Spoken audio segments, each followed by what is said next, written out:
Okay guys, so ngayon naman ituturo ko sa inyo kung paano tanggal ng administrator password sa Windows 10. So ayan, sa nakikita nyo meron siyang password. Ayan, tingnan nyo sa baba ay ko yung keyboard, ilalagay ay yung password ilalagay ko. Ayan, tingnan nyo na open na, diba?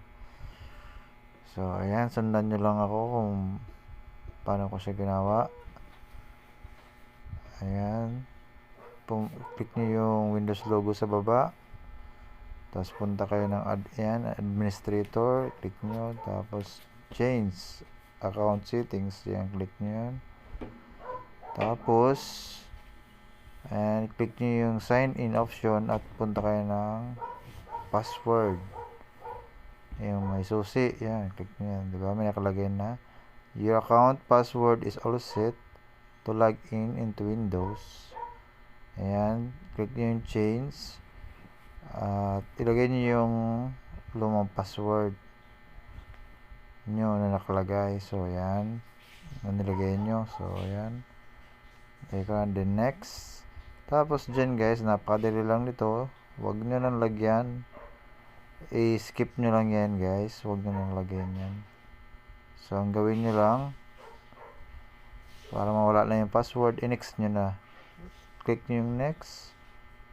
Ayan, then next time you sign in, use new password. So wala na yun guys, so finish na.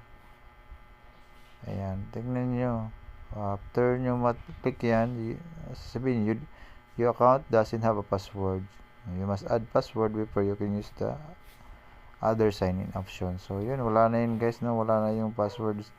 So yun, minsan nakakainis talaga pag may password ayan, tingnan nyo, wala na yan guys, no? Pag click ng sign in agad, diba, wala na siya.